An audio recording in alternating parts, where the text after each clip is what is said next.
Yeah. Hey guys, welcome to the SEO panel. My name's Craig Campbell. I do SEO and I'm based in Scotland, but I'm going to let the other panelists introduce themselves. So, Anastasia. Hi guys, I'm Anastasia.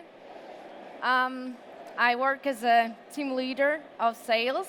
So basically, I work in a Peanut Partners, and we work with such guys who run SEO traffic, and that's it. Thank you. Kajra. Hi guys, my name's Kajra, and I have got over 750 rank and rent websites. We do a lot in the gambling space. So we rank in the UK geos mainly, and we have got a lot of affiliate websites. We also invest in SaaS, and our main traffic source is always SEO. And I'm Carrie. I actually own my own SEO agency. I've worked in SEO for about 12 years, and I do everything from gambling, insurance, e-com, fashion, beauty. Just as a question to you all, does anybody here work in SEO? Okay, we've got a few in the audience. Hopefully we'll get to teach you guys something. So we're going to just run through some of the questions that we have. And the first question for the panel is, how do you build trust and credibility in the high risk or heavily regulated industries through SEO strategies? So for all the gambling people and other industries like that, how can you build trust and credibility? You can go first, Carrie. Me? Yeah. So when we talk about high risk or heavily regulated industries, we're probably talking banks, finance, health, or even gambling. So is anybody in any of those spaces? Yeah, okay, we've got more of that. So I guess for myself, when it comes to Google, Google needs to be able to trust your brand and your website. The main way to do that is to get links. If you guys don't know what a link is, essentially a link is from one website to another, and that is a signal of trust and authority. Ideally, you want links from high authority websites. And when I say high authority websites, you're talking the big publications are probably the best ones. So if you can get a link from the Daily Mail, USA Today, CNN, that is a signal to Google that you are trusted as a brand. And ultimately, that's the way that I do a lot of that through banks and gambling and things like that, is that how can I get links and stories in those publications back to my client's website as a way to build trust. So that's like the main thing that I would say, especially in gambling, because I think link building is a thing that most SEOs do, but I think in the really tough industries like gambling, that's the only way to do it. You can't really rank a site very highly without links. I think links is like the main tactic, really. Kajra? Yeah, so I agree with everything that you've just said. Even doing like Q&As like this is building trust in the SEO industry, right? Because I'm getting my name out there. You guys obviously now know who I am, so that's another way of doing trust. You can also do stuff like podcasts, you can do videos, everything to essentially just help build the actual brand will help big time. Another few different things that you guys can do is obviously making certain that if you guys do have any offers on your websites, making certain that they're published on guest posts, showing that expertise. So let's say, for example, you guys are trying to rank for best running shoes. If you can get, say for example, Craig Campbell mentioned on a website saying that he's an ultra marathon runner, he's done all of these events, again, that's helping build that trust and credibility. Anastasia? Okay, totally agree, guys. Good points. In a way, when we are talking about transparency, it's actually working with trust, working with showing reviews, and I'm talking mostly about iGaming industry because it's really important to do such things for exactly our niche. So different reviews, user reviews, and everything basically about trust and transparency. It's like private policies, it also security certificates, providing good quality content. Sorry. And basically that's it. I would say, right, like, it is very important for users to provide such information, then we will build trust. That's it. Thank you. On to the next question. What are the key strategies for optimizing websites to rank higher in search engines within restricted verticals like crypto, iGaming, and pharmaceuticals? We'll go with Kazra first. So what I would be looking to do, even if it is restricted or not restricted, the SEO strategy for me doesn't change that much. So I would still be looking to build out a topical map. I would be looking to cover the topic in its entirety, very similar to what Craig was talking about earlier in his presentation. So what a lot of people would do is, if they want to rank for best running shoes, they think, oh, I'm going to throw up a page to do with best running shoes and I'm going to rank. It's not actually the case. You need to be talking about where to buy the running shoes, where to actually use the running shoes, the best places to use the running shoes, whether it's, I don't know, best places to run in Barcelona, best places to run in Madrid, whatever else that you can do. So that's covering the topic in its entirety. You're answering everybody's questions on your website. So you're almost becoming like the Wikipedia source for every single question to do with iGaming or to do with running shoes or to do with crypto on your website. So if, say, for example, you were a beginner in crypto and you had no clue on how to start investing into crypto, you could land on this one website and it answers everything from start to finish. And that's where you essentially need to be when it comes to the topical authority side of stuff. And then what I would then do is what Carrie was talking about before, building that off-page SEO side of stuff, doing the guest posts, doing the niche edits, doing the PR, and again, you'll have like a winning SEO strategy. Just to add to that, so I've worked quite a lot in crypto and pharmaceuticals, and what a lot of people don't do is utilize the experts that they have inside their brand. So for an example, if you are working in pharmaceuticals or in crypto or Forex trading, you've more than likely got some Forex trading experts that work for your brand that you can use their name as an author on your website and also as an author off the website. So for an example, a trading expert within a crypto brand, build a brand around that person, create content on Twitter, on YouTube, on your website, and that is a signal also to Google that you guys know what you're talking about. And I think a lot of people just don't know how to do that, is use your internal brand names, because ultimately, if you own a brand, that brand has no authority. You need to tell Google in some way that we know what we're talking about, and the only way to do that is use the people that know what they're talking about. Use the doctors, use the traders, use all those health experts. So that's one definite signal that I do a lot with a lot of our clients in those spaces. Anastasia? Totally agreed with the guys again, and in generally, I can recommend like I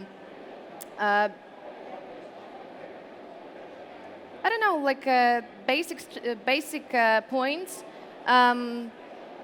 user experience, of course, content quality and technical SEO. Always checking if your site, you should always check if your site is mobile,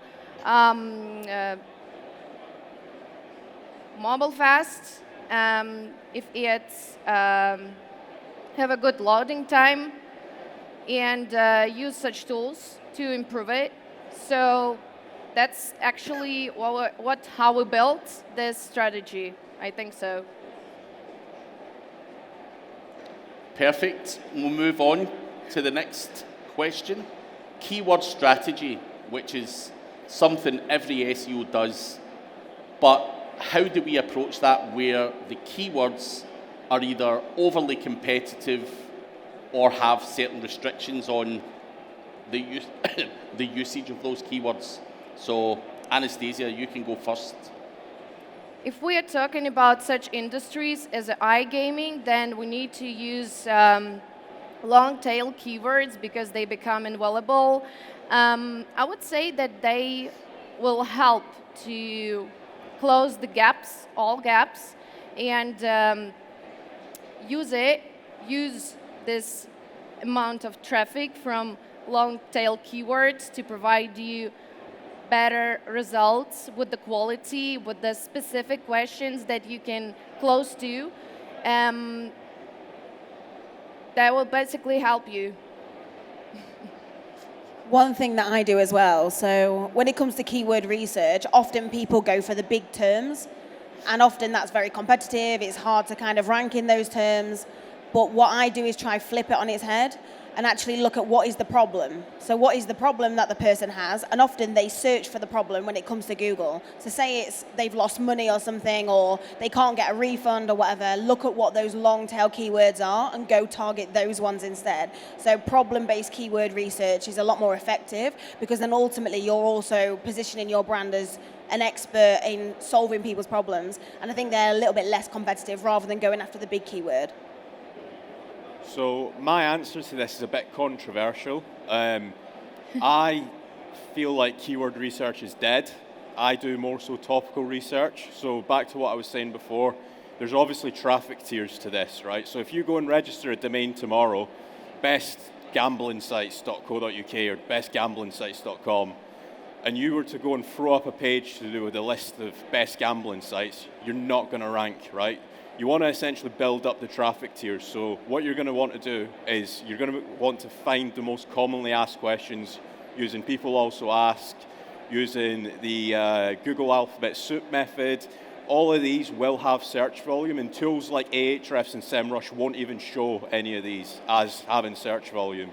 So you're going to want to build that strong foundation. So going after the low level or the low tiered keywords, building it on that foundation, and then over time you're going to be able to rank for the monster keywords. So that's my thoughts when it comes to the keyword or topical strategy. Cool. On to the next one, a topic that most of you will love, link building. So highly competitive markets. Carrie said to me off stage, you can't rank in gambling without links, which I do agree with. But we want to talk about some of the strategies in these highly competitive markets. So, Kazbula, you can go first. So, I've got a few different link building techniques. One link building technique that's working really well is building like a nice infographic, and then you pitch out to, for example, a load of websites, and then they'll credit the source. So, for example, an example that I showed on my talk yesterday, I done a research or an infographic showing the most millionaires or most crypto millionaires and where they stay. So I think one of the countries was Estonia. There was like some in Netherlands and stuff like that. So you're essentially doing like the journalist's work, and then you would potentially use somebody like Carrie. She can then do the actual outreach for you, and then you essentially get links that way.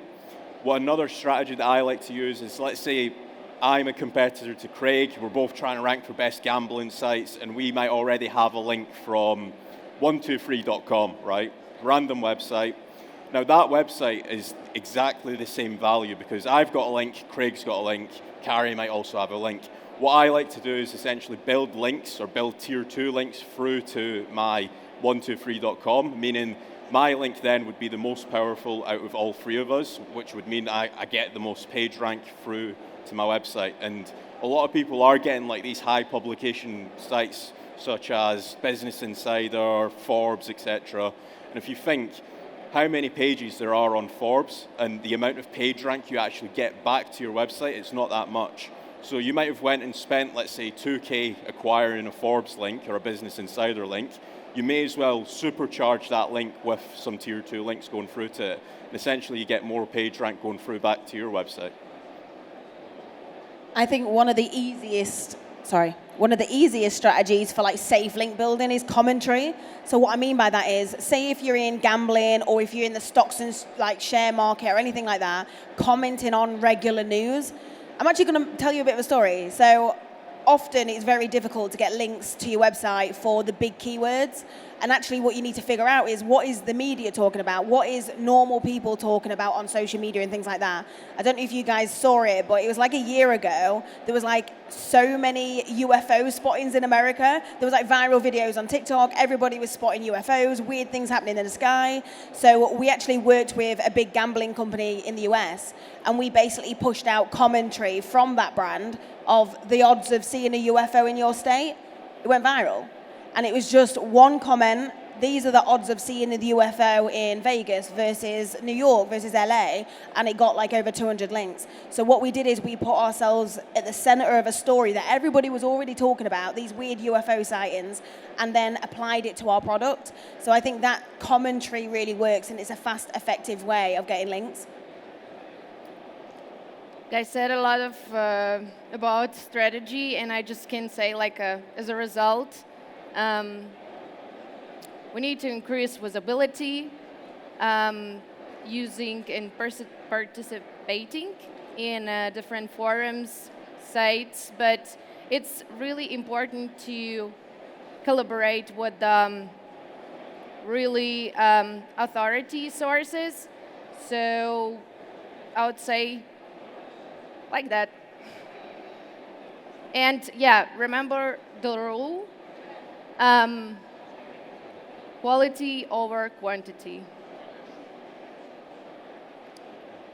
Cool. We'll move on to the next one. You're going to answer the next one. Well, the next one. Yeah, you're giving us all the jobs. So the next one, are there alternative search engines? Because Google messes about with all their updates. What other search engines can you recommend for marketing in these highly competitive industries, and what advantages do they offer? One thing that we've started noticing is, so we've got a lot of like bingo affiliate sites, and if you think of the demographic of people playing bingo, it's like your mum that's 60 years old. She doesn't know how to switch the default browser from Google to Bing. So basically, for a lot of our bingo affiliate brands, Bing's one of the main ones. And if you're already performing pretty well in Google, it's not that hard to essentially perform well in Bing. All you need to do is just set up the Bing Webmaster Console. You might need to structure your content slightly differently for Bing, but we've seen some pretty good results from doing that. One big thing we're doing at the minute is TikTok SEO. To be honest, TikTok SEO is very similar to SEO 10 years ago.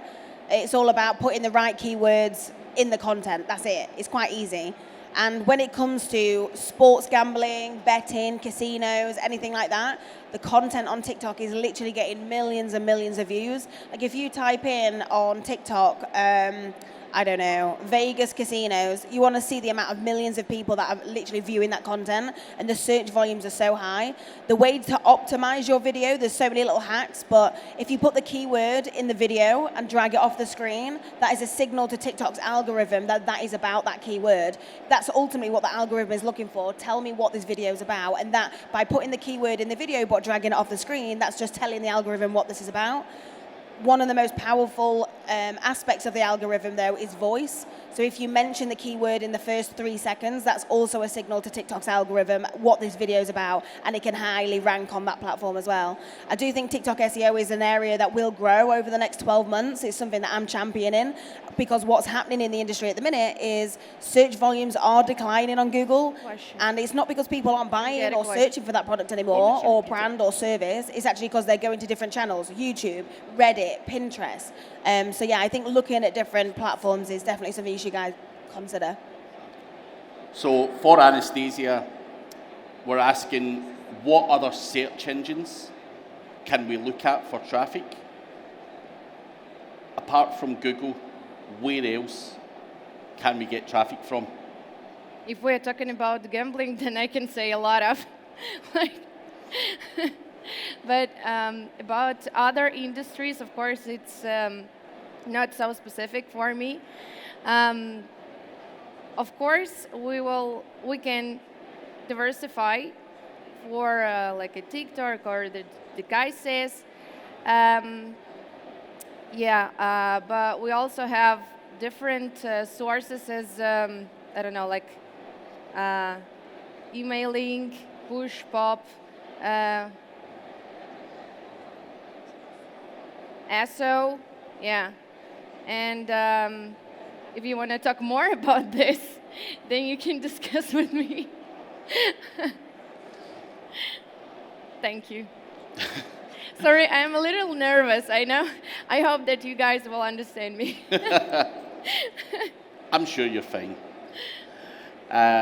So, next question.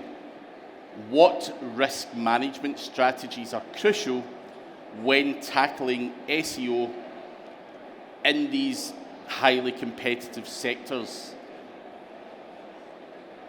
I'll make a controversial statement because I know these guys probably won't agree with me. But like, I wouldn't buy links in those spaces. I just think you're in a tough niche. You're in a space that Google won't like anything negative what you do to your website. So if you are seen to be buying links, I think you could easily get penalized and never recover. And that does happen, by the way. Like, I have seen businesses go into the ground because Google has penalized websites for doing link buying. I'm not against link buying. I think you just got to be a little bit more risk management when it comes to building links in these industries, because Google is a lot more switched on to that sort of activity in that space. I think you just need to be smart about it. I would actually disagree. I think Google allow a lot more to go on in those industries. Yeah, like a lot more. It's just no holds barred. Like, most of the guys that I know that are in these spaces do not give a toss what link they're buying. It's just sheer aggression. But that's my opinion. But I do think it needs aggression, definitely. These industries aren't soft. There's obviously, you can get away with a lot more in gambling. So, for example, I know people in the Indonesian markets that are still doing GSA and PBNs and all sorts, and it's working really well for them. But you probably wouldn't be able to do GSA in UK and US markets. So it all comes down to what geo you guys are in, and also what industry you guys are in as well. But to answer the question, what risk management strategies are crucial when tackling SEO, is I just build multiple sites. So, for example, I've got 800 websites. If 5 of them go down tomorrow, all right, I'll go and build another 10.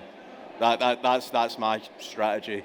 It's more of a scattergun approach, but how I see it is, why would you only want one position in the top 10? Why wouldn't you want 9 positions in the top 10? There's certain keywords that we rank for that we've got the full 30 positions. So even if you go to page 3, it's one of our websites. So that's how I do risk management. Can I ask you a question? Do you think it's easier to get 5, 10 websites ranking on the whole front page, like page 1, versus one website to rank for multiple positions? Do you see what I'm asking? Do I think that... So, I think that if you have multiple websites with exact match domains, it's way easier. So, for example, if you can go and buy bestgamblingsites.com, bestcasinosites.com, bestslotsites.com, obviously all of those will be taken, but you're going to need way less content, you're going to need way less links because it's an exact match. You can go really hard with the anchors, and you can rank fairly quickly. Like, we've ranked some casino sites within 60 days for some really hard keywords in the UK geo as well. Anastasia? I will agree with that. It depends on different markets and also industries. So it's hard to say. In generally, well,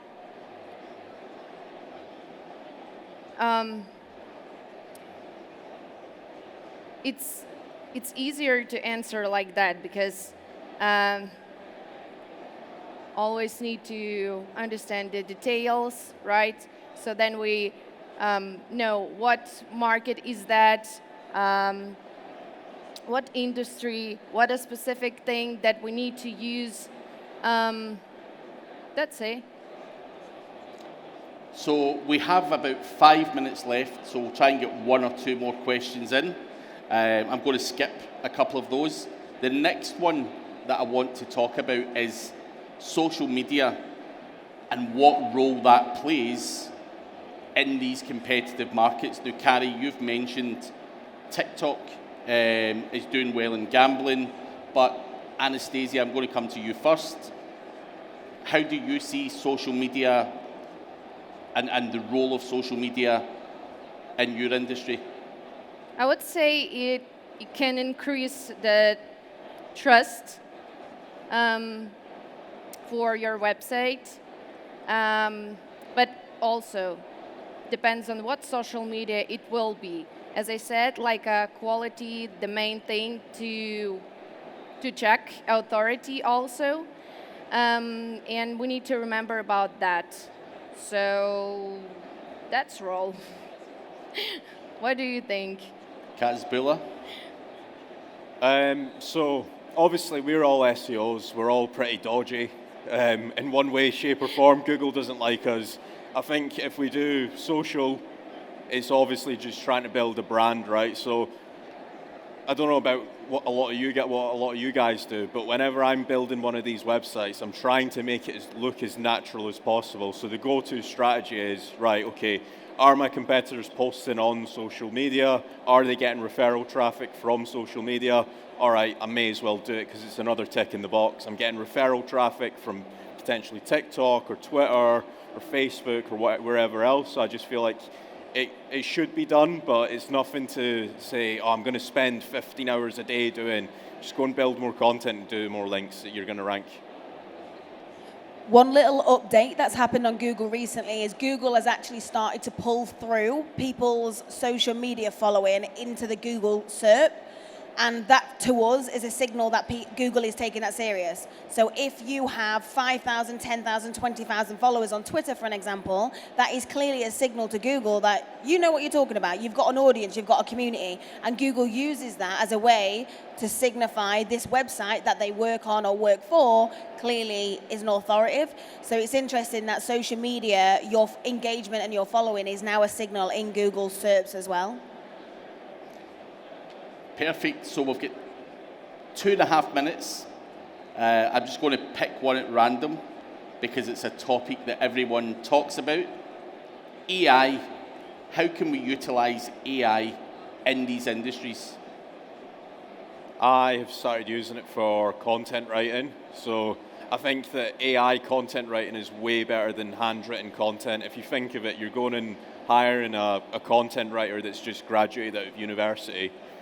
That content writer won't know as much detail and as much information points as, for example, OpenAI. Now, I know that that's pretty controversial, and some of you guys probably won't like that. The reason why, for example, AI, at the minute you might have used it and you're like, that content's garbage or whatever, it's all down to the actual prompt you're giving it. So the prompts that we're using in AI, it's like 6,500 lines. It's longer than the actual article that it's spitting out at the end. But it's actually spitting out an article with semantics, LSI, secondary keywords, primary keyword in the actual H1 and in the actual starting paragraph. All of those things you need to give to AI to be able to produce a really well-optimized SEO article. Something which you guys might be interested in. So if you don't know this, there's a new Google feature called SGE. And it's called Search Generative Experience. Essentially, what Google is trying to do is answer people's search questions using AI. So rather than you relying on you guys going to a website to find an answer, they're using AI to help you get that answer quickly. Well, what Google is actually doing is pulling that answer mostly from the media. So I think there was a study in about 60% of AI answers actually come from highly trusted sources such as the BBC, CNN, and USA Today. So if you can get yourself featured in those media publications, your brand is more likely to be pulled through AI. So I think that's really interesting. But one thing I will say, somebody asked me this yesterday, what do I think to SGE? I think Google's going to pull it back. I think AI is not the way to give people's answers. I think we should be focusing more on real-life experiences rather than AI, but that's just my opinion. Anastasia? It's complicated question for me because I think that AI can change the industry step by step. So it's really hard to predict how it will change industry and also SEO and everything. But I think that we need to follow and check always updatings.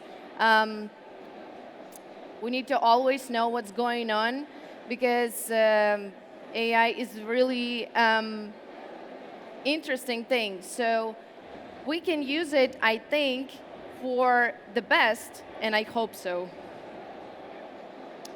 Perfect. We are literally out of time now, guys, but thank you to Kazra, Carrie, Anastasia. Make sure you do follow these guys.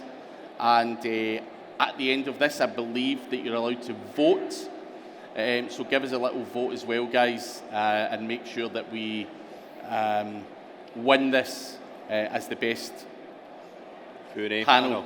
Yes. Thank you, everyone. Cheers. Thank you. Thank you.